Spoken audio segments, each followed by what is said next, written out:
Fakta penurunan COVID-19 pada kerumunan orang dalam resepsi pernikahan membuat pemerintah daerah menerbitkan aturan. Sementara Kementerian Agama juga membuat peraturan soal penerapan protokol kesehatan di kantor urusan agama.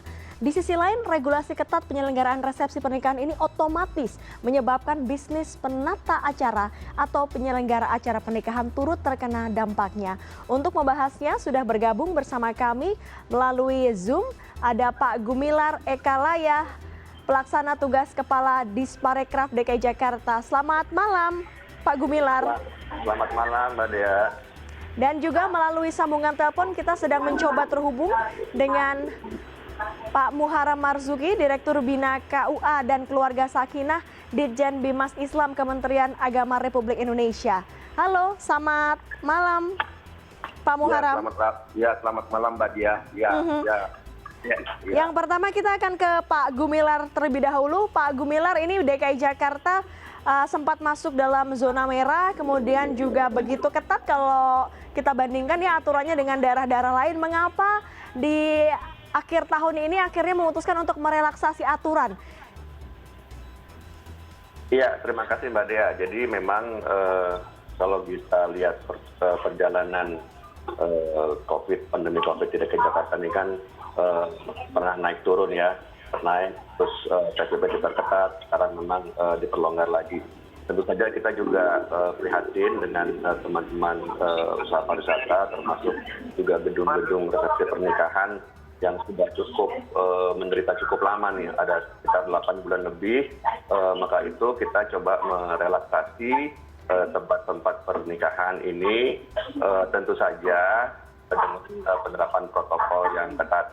Dan juga ini tidak bisa langsung buka nih Mbak Dea, jadi tetap harus mengajukan dulu permohonan kepada kami Dinas Pariwisata dan Ekonomi Kreatif.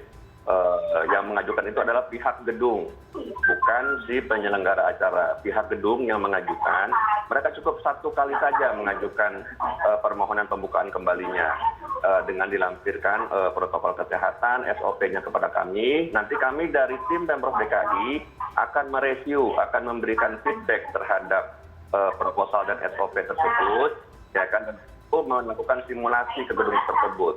Nah, apabila sudah semuanya sudah lengkap, sudah bagus, baru kita izinkan untuk melakukan membuka tempat usahanya seperti itu.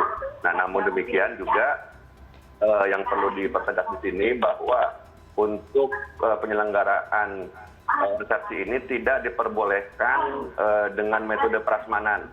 Semuanya harus dihidangkan. Dan juga semua tamunya harus duduk dalam model bisa round table ya, jadi kursinya sudah ditata minimal jarak 1,5 meter dan juga tidak boleh berpindah-pindah tempat duduk. Makanan semua diserve oleh pramusaji, jadi tidak boleh ngambil prasmanan sendiri-sendiri, tapi semuanya metodenya diserve. Dan juga jelas kapasitasnya jangan tidak boleh melebihi dari jumlah tempat duduk, jadi tidak ada antrian-antrian segala macam. Demikian Mbak Dea.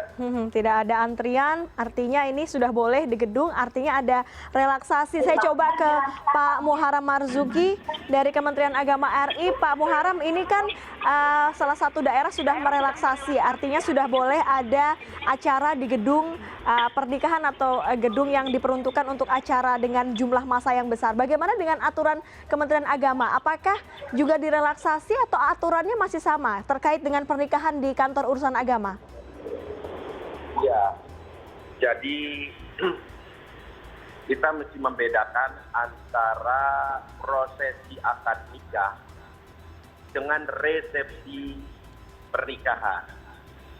Jadi kalau Kementerian Agama melalui kantor urusan agama yang kita sebut KUA itu bertanggung jawab untuk melaksanakan pelaksanaan prosesi akad nikah yang telah diatur oleh Kementerian Agama, bahwa setiap pasangan pengantin yang melakukan akad nikah itu tidak boleh lebih dari 10 orang. baik itu di dalam kantor KUA ataupun di luar kantor. Ya, jadi proses akad nikah itulah yang menjadi tanggung jawab kami. Kalau persoalan ada pesta pernikahan, itu adalah pihak yang bersangkutan sebagai pelaksana kegiatan pesta pernikahan, dan itu bertanggung jawab dengan gugus tugas COVID-19 atau pemerintah daerah ya. Jadi kalau pelaksanaan akad nikah sendiri, itu kita malah minta masyarakat betul-betul mengikuti protokol kesehatan, mencuci tangan ya dengan sabun atau dengan sanitizer, kemudian memakai masker dan mengatur jarak ya tidak kurang dari 1 meter. Di samping itu juga khususnya bagi pengantin laki-laki dan wali nikahnya itu wajib menggunakan sarung tangan ya. Dan kita berharap orang yang berada di dalam majelis nikah itu tidak lebih dari 10 orang. Syukur-syukur ya kalau memang ruangannya itu tidak bisa memenuhi untuk 10 orang, 7 orang saja sudah cukup ya, terdiri dari 2 pasang pengantin atau ya laki perempuan ya, kemudian juga wali nikahnya, kemudian ditambah 2 orang saksi dari pihak laki dan perempuan, 1 orang penghulu, dan 1 orang yang meliput kegiatan tersebut, 7 orang, maksimal 10 orang. Nah itu juga kita berharap pada lingkungan atau umpamanya ruangan yang digunakan untuk prosesi akad nikah harus memiliki ventilasi udara yang cukup baik ya, bersih sehingga tidak terjangkiti dengan COVID-19 yang ditetapkan oleh Kementerian Agama. Kalaulah umpamanya ada prosesi pesta, itu di luar tugas dari KUA atau Kementerian Agama. Itu yang bersangkutan atau pelaksana yang menyelenggarakan nikah itu, ya dia harus berhubungan dengan pihak pemerintah daerah ya. Apalagi pemerintah daerah sudah mengatur ya berapa jumlah orang yang bisa mengikuti prosesi pernikahan ya, khususnya pesta pernikahan itu. Ya, jadi mesti kita bedakan antara prosesi akad nikah dengan pesta pernikahan. Nah, kalau tadi sudah dijelaskan oleh sahabat kami bahwa pesta pernikahan itu adalah tugas dari wedding organizer ya, kalau diselenggarakan di gedung atau di sebuah hotel gitu ya. Kalau di lingkungan rumah tangga yang bersangkutan harus mendapatkan izin dari pemerintah daerah dan tempat. Gitu ya. Baik. Tapi gitu ya, Mbak. Baik, nanti saya juga akan tanyakan soal akad di kantor KUA atau akad di luar kantor KUA, bagaimana aturannya. Tapi tahan dulu Pak Muharram, tahan juga Pak Gumilar, kita akan segera kembali sesaat lagi.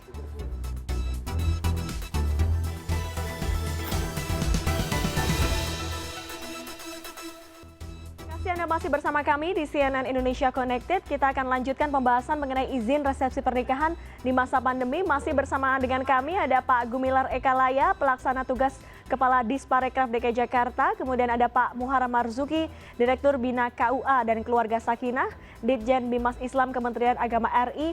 Dan juga sudah bergabung ada Pak Ilham Gerald, Bendahara Umum Hastana Indonesia. Tadi kita sudah membahas bagaimana relaksasi aturan mengenai penyelenggaraan pernikahan di DKI Jakarta. Tadi juga dari Kementerian Agama juga sudah menjelaskan seperti apa aturannya ketika menggunakan atau melakukan akad nikah. Kita akan ke Pak Ilham Gerald. Ini Pak Ilham Gerald, kita tahu bahwa pandemi ini benar-benar menggerus semua bisnis, termasuk bisnis Anda dan juga teman-teman. boleh dijabarkan berapa jumlah kerugian total yang dihitung Hastana dalam periode Maret hingga November 2020 ini? Ya, terima kasih Mbak. Ya, kalau misalkan kita membicarakan masalah kerugian, ini kayaknya udah nggak terhitung ya Mbak ya, karena yang tadi disampaikan sama Pak Gumilar juga udah berbulan-bulan, kita udah hampir 9 bulan kita seperti ini. Kondisinya hitungannya kalau misalkan dipukul rata satu minggu atau satu hari di hari Sabtu dan Minggu itu kita rata-rata misalkan ada pernikahan sekitar 100 aja, satu hari 100. Nah, satu kali pernikahan itu let's say paling kecil 50 juta sampai 500 sampai 1 M. Nah, itu tinggal dikali aja.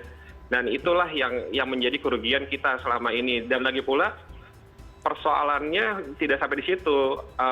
Selain dari bisnis wedding organizer, di situ juga melibatkan bisnis industri lain yang terlibat di dalamnya, kayak dekorasi, catering, terus musik, fotografi, dan sanggar. Jadi banyak sekali yang benar-benar terkena imbas dari masalah tutupnya industri wedding ini karena pandemi.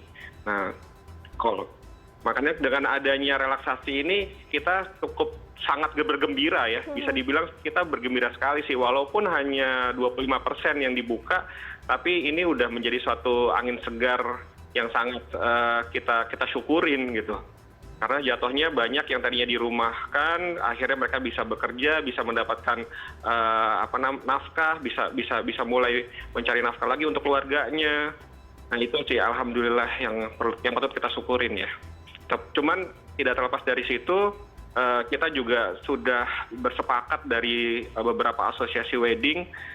Itu ada asosiasi WO Hastana, ada asosiasi dekorasi Aspedi, ada asosiasi gedung itu ASG Perindo, ada asosiasi catering PPJI, itu ada asosiasi entertainment itu IPAMI, ada asosiasi MC juga HIPAPI, ada asosiasi fotografi itu HIPDI. Kita semua sudah berkolaborasi dan kita sudah berkomitmen untuk menjaga industri ini. Jadi apapun yang menjadi tugas kami, yaitu menjalankan acara pernikahan, harus wajib tunduk terhadap aturan dan protokol kesehatan yang ditetapkan oleh pemerintah. Dan kita harapkan untuk seluruh pelaku industri wedding juga seperti itu. Jangan sampai ada yang 1-2 pelaku bisnis wedding yang nakal akhirnya bisa mencederai industri ini dan semuanya kena imbasnya. Pak Ilham, ini kan aturannya begitu detail, khususnya di Provinsi DKI Jakarta, bahkan harus ada simulasi seperti itu. Bagaimana Anda meyakinkan para pekerja di bisnis Anda untuk bisa menjaga protokol kesehatan sehingga tetap berbisnis as usual atau supaya bisa kembali sedikit-sedikit seperti pada masa sebelum pandemi? Ya, intinya di kita sendiri sudah beberapa kali menjalankan simulasi. Bisa dibilang itu lebih dari 10 simulasi yang kita adakan. Cuman yang benar-benar dihadiri oleh pejabat pemerintah itu ada 2, yaitu pertama waktu itu kita adakan di daerah pusat, dan satu lagi di daerah Taman Mini. Nah, alhamdulillah sekarang ini kita juga sudah punya cuklak, sudah punya modul atau kita buatkan satu buku yang memang di situ tertera secara detail prosedur protokol kesehatan, dan itu kita sebarkan ke seluruh anggota asosiasi. Insya Allah dengan adanya arahan-arahan serta dengan adanya buku itu, semua teman-teman di asosiasi sudah memahami. Dan kita juga mengadakan yang namanya review apabila ada acara, kita akan secara random kita akan survei dan kita akan review satu persatu permasalahan yang terjadi di lapangan. Pak Gumilar, ini kan dengan relaksasi ini artinya juga kita lihat Hastana juga berharap ini bergairah lagi bisnisnya, dan juga pasti yang sudah merencanakan pernikahan akan segera melakukan pernikahan atau setidaknya merencanakan. Ini di DKI Jakarta bagaimana dengan Disparekraf? Apakah petugasnya sudah cukup, sudah mumpuni untuk bisa melakukan hal-hal atau menjalankan aturan-aturan detail itu, Pak? Ya, jadi terkait dengan pengawasan nantinya apabila sudah banyak gedung-gedung pernikahan yang dibuka kembali, kami tentu di Pemprov DKI juga ada di situ Satpol PP, ada dinas pariwisata, juga ada dinas kesehatan. Kami tentunya akan bersama-sama melakukan monitoring dan pengawasan secara reguler di tempat-tempat gedung wedding ya. Namun demikian tentu yang kami sangat harapkan justru adalah dari masing-masing gedung pertunjukan yang sudah melaksanakan wedding itu membentuk satgas COVID sendiri. Sehingga kita mendorong supaya mereka melakukan self assessment secara rutin setiap penyelenggaraan wedding di gedungnya masing-masing. Tentunya kami juga memiliki keterbatasan tenaga ya, PNS yang dapat memantau. Misalkan tadi Pak Ilham katakan ada 100 wedding secara serentak di Jakarta. Ya kan agak kesulitan juga nih kalau kita harus pantau satu persatu seperti itu. Justru kita mendorong dari pihak gedung ya untuk melakukan self assessment, melakukan monitoring sendiri, dan secara periodik melaporkan hasil pemantauannya kepada kami di Pemprov DKI. Demikian, Mbak. Baik, artinya ini ada sedikit kendala terkait dengan jumlah petugas yang melakukan monitoring. Saya akan ke Pak Muharrem Marzuki. Pak Muharrem Marzuki, tadi Provinsi DKI Jakarta, Provinsi Ibu Kota bahkan menyatakan bahwa mereka ada kendala dalam jumlah orang untuk monitoring dengan rencana pernikahan yang ratusan setiap minggu atau setiap bulannya. Bagaimana Kemenak memberikan pengertian kepada masyarakat karena tidak hanya di Jakarta, Pak, ada beberapa kasus yang kemudian akhirnya membuat ada korban jiwa karena ada resepsi pernikahan. Apa himbauan dari Kemenak untuk memberikan pengertian kepada masyarakat Indonesia terkait dengan resepsi pernikahan? Ya, sejak awal Kementerian Agama telah memberikan bimbingan ya kepada masyarakat secara umum bahwa kita wajib berupaya untuk terjadinya penularan COVID-19 baik di internal kami para penghulu atau petugas Kementerian Agama dengan masyarakat atau sebaliknya masyarakat pada tugas kami. Nah, pada masa pandemi sejak awal kita terus membuka layanan nikah. Nikah dalam arti spiritual ya, transendental pernikahan yang diselenggarakan oleh KUA itu tetap dilaksanakan meskipun masa pandemi ya. Kita harus membedakan antara proses akad nikah dengan pesta pernikahan. Kalau pesta pernikahan memang itu ada kaitannya dengan mengundang orang yang lebih dari jumlah ditentukan dalam prosesi akad nikah.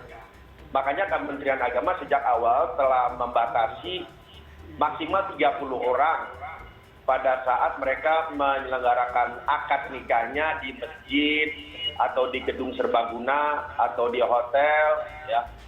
Itu tidak lebih dari 30 orang pada saat mereka melaksanakan prosesi akad nikah. Tetapi kalau dia melaksanakan untuk pesta perkawinan, nah yang bersangkutan ini kan kaitannya dengan